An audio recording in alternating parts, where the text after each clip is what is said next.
Hi guys! Welcome back to my channel! So for today's video, samahan nyo akong mag Dollar Tree Haul Christmas Edition.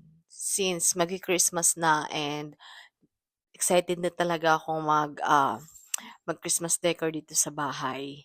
So, ayun, supposed to be mag-Christmas decoration ako after na Thanksgiving. Pero hindi ko na matiis. Gusto ko na mag-decorate ng bahay. So, kaya yun, pumunta ako ng Dollar Tree. I mean, kasi sa Dollar Tree guys, is lahat ng items doon is $1.25. So, do you imagine, hindi kailangan nating mag-spend ng maraming pera para magkameron tayo ng magandang decoration sa bahay. So, samahan niyo ako. Without further ado, let's get started. So guys, by the way, yung Christmas tree namin, siguro ilalagay ko siya maybe one of these days. Pero unahin ko lang muna tong mga ibang decoration kasi uunti-untiin ko.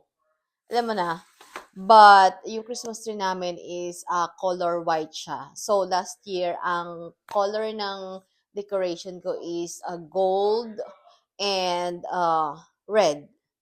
And then yung Christmas tree namin is color white. So this time gusto ko lang ulit gawin yung red and gold na kulay. So kasi parang ang ganda niya sa for me ha, parang ang ganda niya sa sa mata. Sorry guys, background music.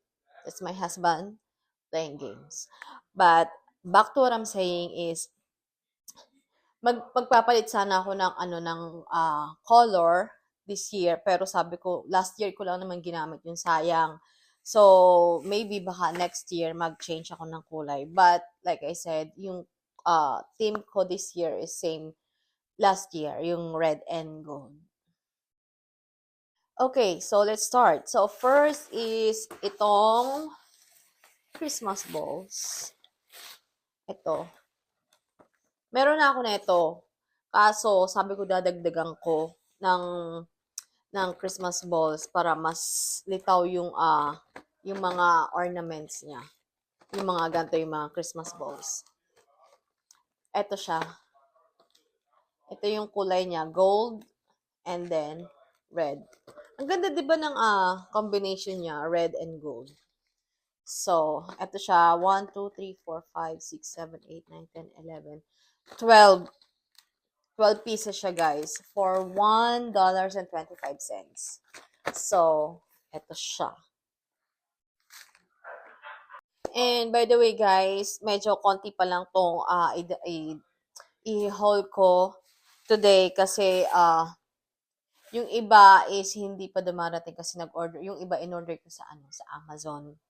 So, ito lang muna.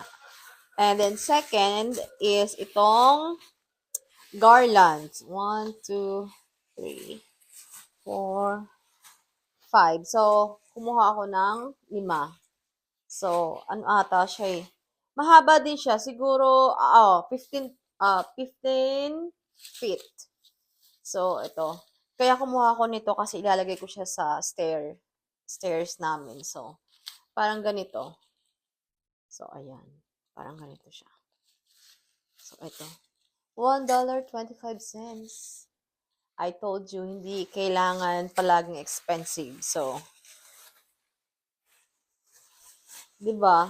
Pwede na to. So, ito. Kumuha ako ng 5. And third is itong mga ribbons. So, meron akong maliliit at saka meron akong malalaki. So, unahin ko na yung maliit. 1, 2, 3. Ganito siya, guys. Ganito siya. Di ba ang cute niya? So, ito, dalawa siya. Dalawang ribbons for $1.25. So, ito siya. Ang cute ng ribbon niya in fairness. May iba pa akong mga decoration from last year. So, ito yung mga bago kong bili ngayon. So, ito siya. Ang cute niya. And meron ako nung malalaki. So, 1, 2, 3, 4. Meron akong 4 na malalaki. Ganito naman yung malalaki niya. Oh, 'di ba? Very cutesy. Ang cute niya. Ang cute ng pagka-red niya, in fairness. O, 'di ba? Ang cute niya. Meron akong 4. Cute, cute, cute, cute, cute. So, meron akong etong maliit and then meron akong malaki. 'Di ba ang cute? Then, proceed tayo dito. Like I said, yung color is red and gold. So, meron din akong gold na ribbon. Ang cute niya. Very, very cutesy. O, di ba? Meron akong 3. Oops, what happened? O, di ba? What happened? $1.25 din to, guys. $1.25. So, meron akong 3.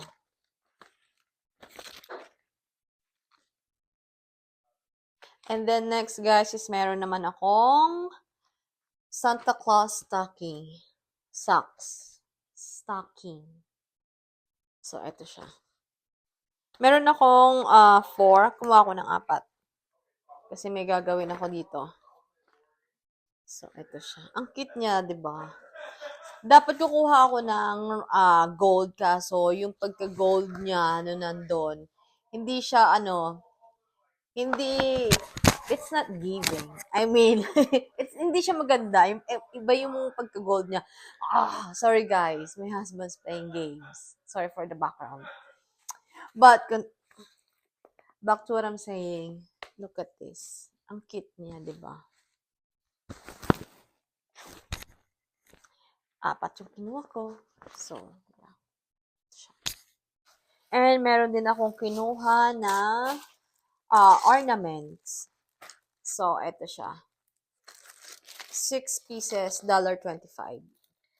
Ornaments. Ang cute niya.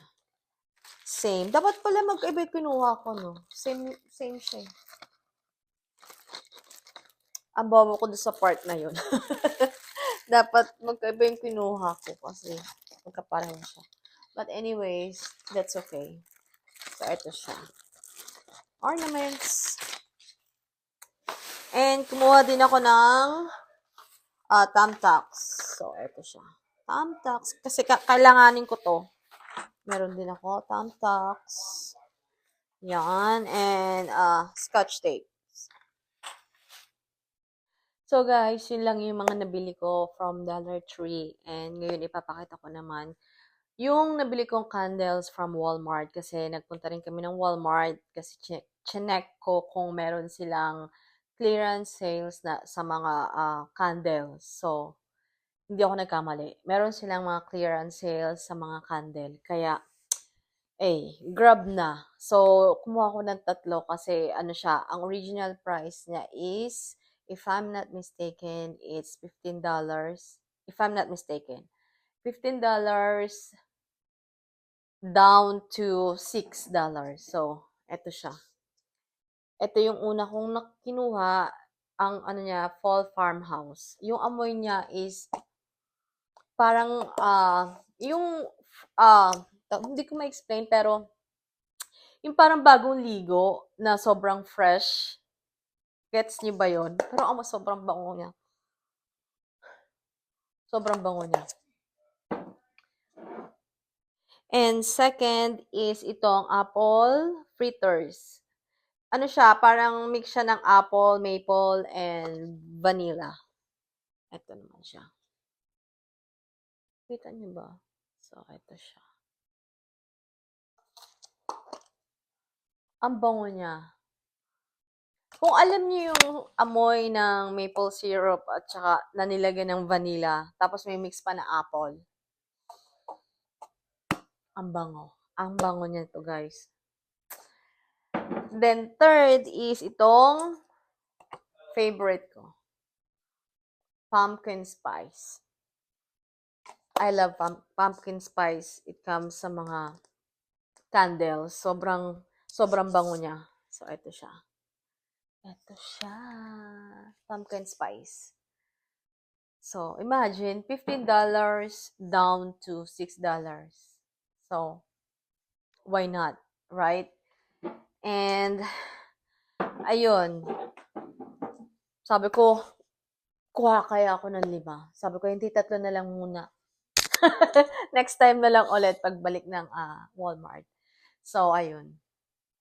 So, ayun na guys, napakita ko na sa inyo yung mga nabili ko sa Dollar Tree and yung candle na nabili ko sa Walmart. And, ayun na guys. Thank you for watching and hope you like this video and excited na ako mag-decorate ng bahay. Okay, so I'll see you guys on my next video. Bye!